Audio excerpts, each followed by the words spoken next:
इसका कहीं मुकाबला जो है नहीं दिखाई दे रहा।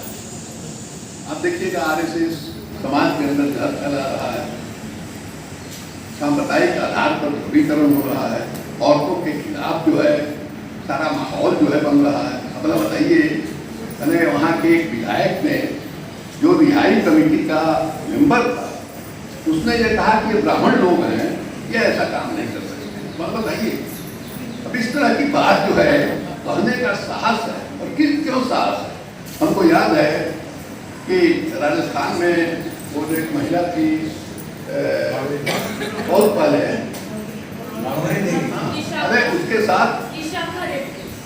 साथ जो है बलात्कार हुआ था, और जज ने ये कहा कि ये दलित महिला है और जो अभियुक्त हैं वो ऊंची जात के लोग हैं, वो किसी दलित महिला के साथ इस तरह का काम नहीं कर सकते। ये पुरानी बात है, और आप कभी भी देखना ही आए इसको उसमें जाके देख सकते हैं। ये कहा, यहाँ तक हम लोगों ने देखा है कि कोई पिछड़ी जात का या कोई दलित समाज का जज रहा है, कुर्सी पर बैठा है, और आने वाला जो है वो ऊंची जात का है, उसने गंगा जल से धो के उसको पवित्र किया है, तब जाके कुर्सी पर बैठा है। ये प्रवृत्ति हमारे यहाँ नहीं है, लेकिन आज जिस ढंग से ये प्रवृत्ति जो है फन फैलाए हुए है, ऐसा कभी नहीं है।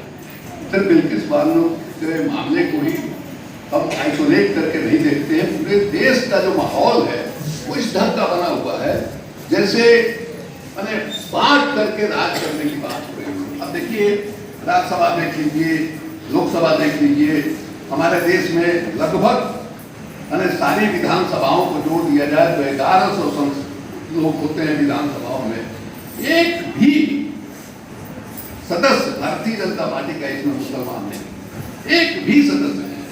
वो मान के चल रहे हैं कि जो इतनी बड़ी आबादी है देश में, वो उस आबादी को वो देश का नागरिक मानते नहीं। देश को इस ढंग से उन्होंने बांट दिया है, और व्हाट्सएप ग्रुप है, समाज में जिस ढंग से काम हो रहा है। हमसे कल किसी से बात हो रही थी, हमने एक सवाल उठाया कि भाई जो हम लोग अपने आप को सेकुलर कहते हैं, हम लोग अपने आप को लोकतांत्रिक कहते हैं, तो हम ये मानते हैं कि नहीं, हमारी आस्था संविधान में है। संविधान जो हमारा बना इस देश में, आज़ादी की लड़ाई में संविधान बना। महात्मा गांधी जो है, ये जो राष्ट्रवाद है, ये महात्मा गांधी के नेतृत्व में पैदा हुआ। आप देश का इतिहास देखिएगा, 1857 में बहुत बड़ी लड़ाई हुई थी आज़ादी के लिए, लेकिन उसमें भी दक्षिण भारत कहीं दिखाई नहीं दे रहा है। उस लड़ाई को भी दबाने के लिए सिख रेजिमेंट का इस्तेमाल हुआ, लेकिन पहली दफा जब जलियांवाला बाग का गोलीकांड हुआ, और कौन कमीशन था? उस समय जो मार्शल लॉ लागू हुआ, उस समय देश में एक साथ गांधी ने कहा कि अगर ये कानून बनेगा तो हम देश में हड़ताल करेंगे, और देश में हड़ताल हुआ। पहली दफा ऐसा हुआ कि उत्तर दक्षिण पूर्व पश्चिम पूरा देश जो है एक साथ खड़ा हुआ। वहीं से ये जो आज का जो राष्ट्रवाद है, वहीं से शुरुआत हुई।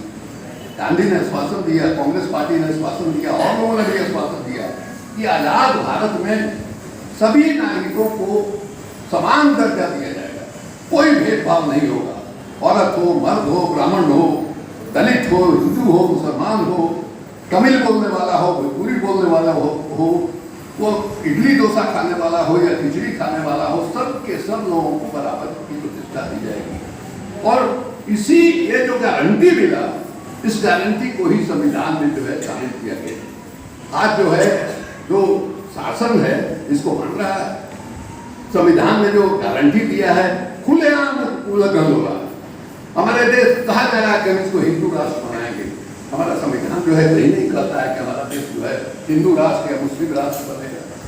तो दिखाई दे रहा है कि उनको संविधान में यकीन नहीं है। ठीक कहा मैंने कि उनको लोकतंत्र में यकीन नहीं है, फिर किस ढंग से चुनाव आयोग को मैनिपुलेट किया जा रहा है। लेकिन एक बात और हम कहना चाहेंगे, जैसे हमने बीच में कहा था कि जो हम लोग सेकुलर बात वाले लोग हैं, लोकतंत्र वाले लोग हैं, हम लोग समाज में क्या कर रहे हैं? क्या कांग्रेस पार्टी ने जिसने लंबे समय तक राज किया, अब देख लीजिएगा 67 तक तो दिल्ली और राज्य दोनों जगह कांग्रेस पार्टी का, मान लीजिए केरल का एक मैंने अपवाद छोड़ दीजिए तो कांग्रेस का ही राज रहा। हम लोग भी अपने आप को सेकुलर कहते हैं, उसके बावजूद ये ताकत जो है इतनी मजबूत कैसे हो गई? कहीं ना कहीं हमारी राजनीति में खोट रहा, कहीं ना कहीं से हमने ईमानदारी के साथ लोकतांत्रिक ढंग से काम नहीं किया है। हमने संविधान में जो दिया हुआ गारंटी है उसकी रक्षा हमने कायदे से नहीं की है। उसका नतीजा हुआ, ठीक कहा गया। हिंदू शकील साहब अभी बोल रहे थे कि लोग डरते हैं वोट को देख के। हर मामले में जो देख रहे हैं कि हम समाज में कहीं कोई कमजोरी है, मुस्लिम समाज में नहीं बोलेंगे लोग कि मुस्लिम वोट जो है नाराज हो जाए। या सेकुलर लोग करेक्टर है, कई उदाहरण आपको हम दे सकते हैं। ऐसा तो नहीं हो सकता है भाई कि हिंदू धर्म कट्टर है और बाकी जितने मजहब वाले हैं, मुसलमान धर्म हो या ईसाई धर्म हो, वो बहुत उदार है। दिक्कत कहाँ है कि आप जो है दूसरे धर्म से उम्मीद करते हैं कि ये उदार हो जाए और आप अपने उपमंडू बने रहिएगा। ये कैसे हो सकता है भाई? ये कैसे हो सकता है? तो मुस्लिम समाज के साथ ये दिक्कत है। मुस्लिम समाज चाहता है कि हमारा हिंदू धर्म जो है बहुत उदार हो जाए और हम जहाँ हैं वहाँ बने रहे। ऐसा हमें उसी का नतीजा है। आप याद कीजिए साहबानों का केस, उसी के बाद से इम्पीचमेंट का जो मामला चला, भारतीय राजनीति में तुष्टीकरण का जो मामला चला, और उसके बाद जो है लगातार जो मैंने भारतीय जनता पार्टी का और आरएसएस का जो भार हुआ उस बढ़ती चली गई और बाकी लोग जो है नीचे चले गए। ये स्थिति रही है, इसको देखने की और समझने की जरूरत। इसलिए मुस्लिम समाज में भी जो उदार धारा के लोग हैं उनको कहीं बोलते हुए हम नहीं देखते, कहीं जो कट्टरवाद है उनके यहाँ उसके खिलाफ हमने बोलते हुए नहीं देखा। मान लीजिए 3 तलाक का मामला आया, अब 3 तलाक तो होता रहा है भाई। अब ये बात कहा गया कि नहीं साहब कुरान में इस तरह की व्यवस्था नहीं है। सही बात है, कुरान में इस तरह की व्यवस्था नहीं है। कुरान कहीं से इस बात का इजाजत नहीं देता है कि आप जो है एक बार में 3 तलाक का कीजिए, लेकिन ये चल रहा था। बाद में मुस्लिम पर्सनल लॉ बोर्ड ने ये कहा कि हम जो है एक तलाकनामा, आइडियल तलाकनामा जो है हम बनाएंगे। पहले क्यों नहीं बनाया आपने? ये सारे सवाल हैं जिनको सम्यक ढंग से आप विचार नहीं कीजिएगा तो ईमानदारी के साथ आप लड़ाई नहीं लड़ सकते। पॉलिटिकल पार्टियों के बीच में बेईमानी क्या है? ठीक कर रहे सके सर, आज से हम नहीं देख रहे हैं, लंबे समय से हम 20, 25, 30 साल से हम देख रहे हैं। हमको याद है हमारे पार्टी के एक नेता थे, वो नहीं है दुनिया में, भोला प्रसाद सिंह वकील थे, समाजवादी थे। रांची के एक इलाके में वो चुनाव लड़ रहे थे और चुनाव लड़ रहे थे, जो वोट का डिवीजन हुआ उसमें कांग्रेस जीत गई। हम लोग तो कांग्रेस के खिलाफ रहे हैं, भैया को मानने वाले लोग हैं, गैर कांग्रेस बाद वाले लोग हैं। हमने उनको कहा, रास्ते में हम लोग आ रहे थे बस से, हमने कहा क्यों लड़ गए भाई? आप लड़ गए, वोट आपने काट दिया, कांग्रेस पार्टी जीत गई। कहीं पार्टी का जो कार्यकर्ता है वो क्या करेगा भाई? संगठन हमारा कैसे मजबूत होगा? आज के दिन भी यही हो रहा, आज के दिन भी यही हो रहा है। कोई पार्टी समाज के अंदर जाके जो जहर फैलाया जा रहा है उस जहर का काट के लिए कुछ कहीं से सक्रियता है। हमारी पार्टी हो, उनकी पार्टी हो, मान लीजिए कि आज जो है राहुल गांधी जी भारत जोड़ो यात्रा उन्होंने शुरू किया है, स्वागत योग्य है। ये कोई साधारण संकल्प नहीं है कि हम 3500 किलोमीटर जो है पैदल चलेंगे। सारी शिकायतें आ रही है, लेकिन उसके बाद भी एक मजबूत कदम है। देश लोगों ने पूछा कि आप क्यों ऐसा कर रहे हैं? उन्होंने कहा कि हम देश को समझना चाहते हैं। बहुत अच्छी बात है, ईमानदारी के साथ उन्होंने कबूल किया कि हमने अभी तक देश को समझा नहीं। हमको याद आया गोपाल कृष्ण गोखले साहब, जब महात्मा गांधी जो है दक्षिण अफ्रीका से लौट करके आए थे तो गोखले जी ने उनको कहा कि आप बहुत दिन तक देश से गैरहाजिर रहे हैं, आप जो है पहले 1 बरस देश के अंदर घूमिए, देश को जानिए, देश को समझिए, उसके बाद जो है आप सार्वजनिक मैंने वक्तव्य जो है दीजिएगा। और गांधी किस ढंग से घूमे, आश्चर्य होता है। मैंने लोग बात जो गांधी को गाली देते हैं, आश्चर्य होता है। मैंने तीसरे दर्जे के दरवाजा से घुसने का रास्ता नहीं है, पुलिस को पैसा देके खिड़की के रास्ते जो है खेल करके गांधी जी गए हैं। 3-3, 4-4 घंटा जो है पकड़ के खड़े रहे हैं। तो प्लेटफार्म पर नहाए हैं लोटा लेकर के, जो सार्वजनिक स्थल है उसमें इस तरह से घुमा है वो आदमी। जो लोग समझते हैं उनको बड़ा आश्चर्य होता है। हमको प्रधानमंत्री से कहने की हमने कहा भी है कि भाई आप 2 अक्टूबर को जो गांधी जी के समाधि पर जाते हैं फूल माला चढ़ाने के लिए क्यों जाते हैं, क्या अधिकार है? इस देश में गांधी को गाली दी जा रही है, हरामी शब्द इस्तेमाल किया गया गांधी के बारे में, और आप मौन हैं, मौन होकर के आप समझिए कि उसको स्वीकार कर रहे हैं, कबूल कर रहे हैं, फिर क्यों जा रहे हैं आप राजघाट 2 अक्टूबर को? नहीं जाना चाहिए। आप में साहस नहीं है, इसलिए कि आज के दिन भी गांधी इतना मजबूत है कि आप गांधी के सामने खड़े नहीं हो सकते। गांधी पर हमला क्यों हो रहा है? हमले का क्या कारण है? गांधी को तो भरे हुए एक जमाना हो गया, फिर भी आज क्यों टारगेट जो है गांधी बने हुए हैं? इसलिए कि गांधी आज भी उनके रास्ते के सबसे बड़ा अवरोधक है, और रास्ता भी गांधी ही दिखा रहा है। जो हम लोग यहाँ बैठ करके चिंता कर रहे हैं 21 मादों के साथ जो कुछ हुआ, और उसके बाद उसके आरोपियों को जिस तरह से रिहा किया गया, उसकी प्रतिक्रिया हमारे अंदर हुई है, बहुत स्वाभाविक प्रतिक्रिया है। इसके खिलाफ जो है जितना हम लोग कर सकते हैं करना चाहिए, लेकिन संपूर्णता में सारी चीज को आप देखिए, संपूर्णता में हम सारी चीज को देखेंगे तो लगेगा कि देश के सामने बहुत बड़ा खतरा है। अब देखिए अंग्रेजों की नीति थी, माने फूट करो, फूट डालो और राज करो, हिंदू और मुसलमान को किस ढंग से उन्होंने लड़ा है।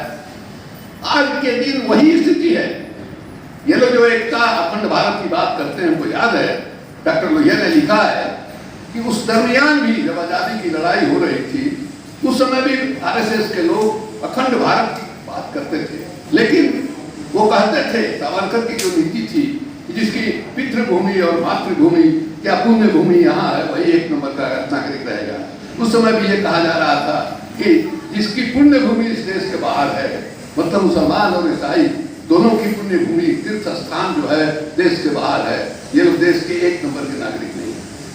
उसका नतीजा क्या हुआ भाई? मुस्लिम लीग को आपने मौका दिया प्रचार करने के लिए कि देख लीजिए अगर इनका राज आया तो मस्जिद में जो है चाय और भैंस मानी जाएगी, ये स्थिति थी। तो साथियों ये चुनौती जो है बहुत गंभीर है। बेगिस्तानों के साथ जो हुआ वो सब कोई जानता है।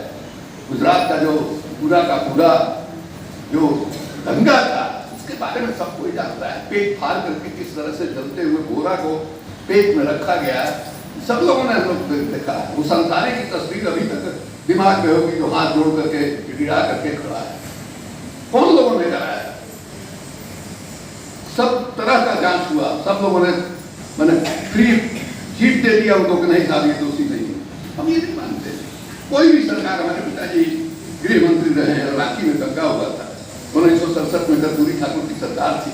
उस समय उर्दू को द्वितीय राजभाषा का दर्जा दिया गया।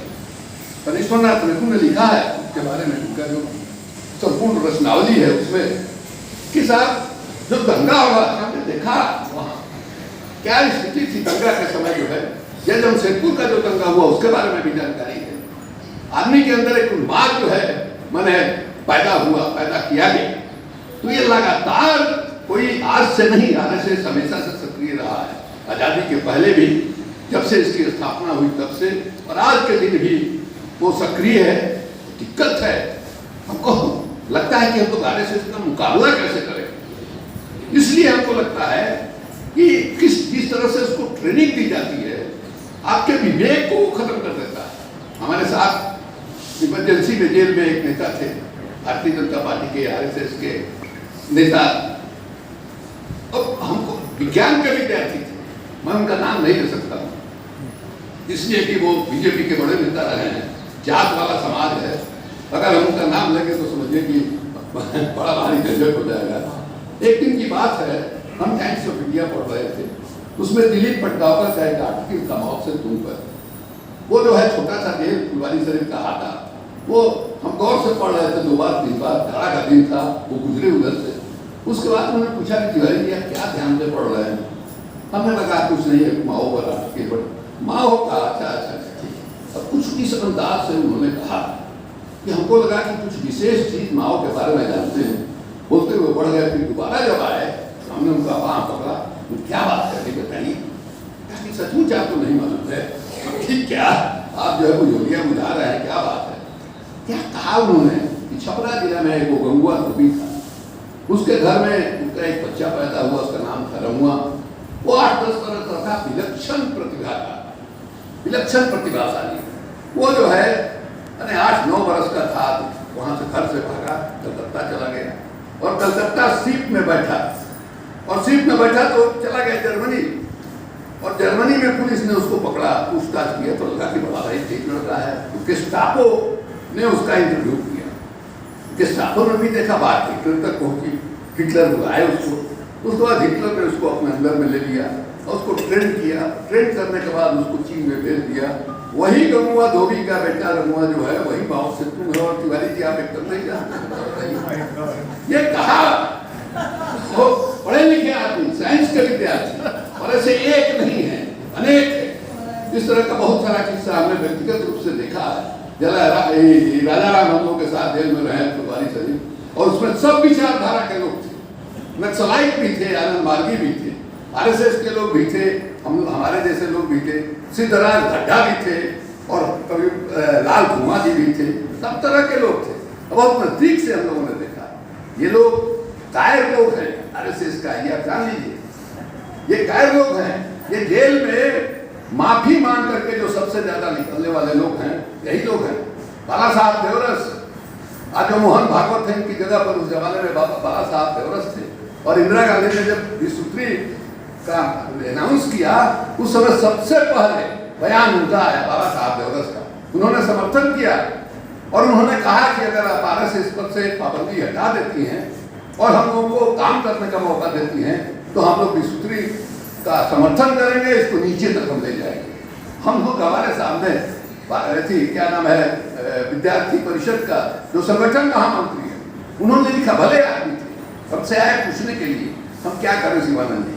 हम कहा कि इस मामले में तो भैया हम कोई सलाह नहीं दे सकते हैं, आप जो है तय कीजिए, आपका व्यक्तिगत मामला है। ये कायर लोग हैं। और सबसे बड़ी दिक्कत आज के जमाने में ये हो गई है कि एक गुंडा वाहिनी तैयार हो गई है। वो बजरंग दल के नाम पर, हिंदू सेना के नाम पर, फलाने के नाम पर आप जा रहे हैं, आपको घेर लेगी वो सेना, आपके गाड़ी का शीशा तोड़ देगी, आपको गाली गलौज करेगी। ये जो एक नए किस्म का सिलसिला हो गया है, और पुलिस जो है आपके सामने कुछ नहीं करेगी। खुलेआम जो है धर्म संसद होता है और कहा जाता है ये समुदाय के लोगों का जेनोसाइड करो, एकदम कहा जा रहा है, वीडियो वायरल है उसका, कोई कार्रवाई नहीं होती, कोई कार्रवाई। प्रधानमंत्री ने आज तक मैंने उसके बारे में मुंह नहीं खोला है। इसका मतलब यह है कि जो कुछ देश में हो रहा है, चाहे ब्रिटिश वालों का मामला हो, चाहे गांधी को गाली देने का मामला हो, चाहे नरसंहार मुसलमानों का करने का मामला हो, ये सबके पीछे हमारे प्रधानमंत्री जी का समर्थन है। ये ठीक कहा शकील साहब ने, 39% वोट है, अब 2019 का आप देख लीजिए। लेकिन सबसे बड़ा संकट ये है कि जो बाकी वोट है वो एक जगह कैसे आएगा भाई। सब लोग अपने अपने पार्टी का इंटरेस्ट पहले देख रहे हैं, चाहे शकील साहब की पार्टी हो चाहे मेरी पार्टी, तो ये एक साथ होंगे कैसे।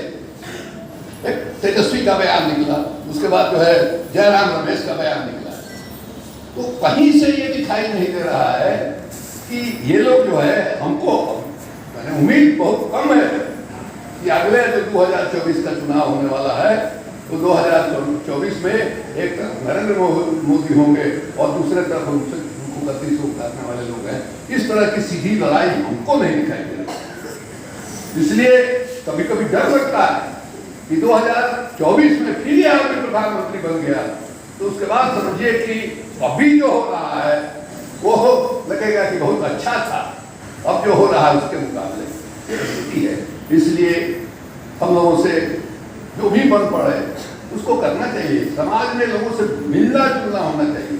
ये बांट रहे हैं, हमने कहा एक बार कि जो पॉलिटिकल पार्टी के लोग, हमारी पार्टी हो, शकील साहब की पार्टी हो और कोई पार्टी हो, वो लोग हिंदू और मुस्लिम को बांट रहे हैं। क्यों नहीं, राष्ट्रीय जनता दल के कार्यकर्ता, नीतीश कुमार के पार्टी के कार्यकर्ता, शकील के पार्टी के कार्यकर्ता, हम लोग मुस्लिम मोहल्ला में जाएं, उनके यहाँ बैठ के चाय पिए, उनको हम अपने यहाँ बुलाएं, उनको अपने यहाँ चाय पिलाएं। वो हमको बांटने का काम कर रहे हैं, हम कोशिश करें कि हम जो उनके इस मुहिम को फेल करें, हम जोड़ने का काम करें। कम से कम हम लोग ये भी करें तो हमको लगता है कि एक कायदे का प्रतिरोध की शुरुआत होगी, और ये कोई साधारण काम नहीं है। और उसी से हो सकता है कि आगे का रास्ता दिखाई दे। अभी कोई पूछे हमसे रेडीमेड आपके पास क्या जवाब है, मेरे पास रेडीमेड कोई जवाब नहीं, लेकिन एक कदम के तौर पर हम लोग इस दिशा में बढ़ाएं, हो सकता है उसी से अगला कदम निकले। इसी के साथ मैं अपनी बात खत्म करता हूँ। बहुत बहुत धन्यवाद।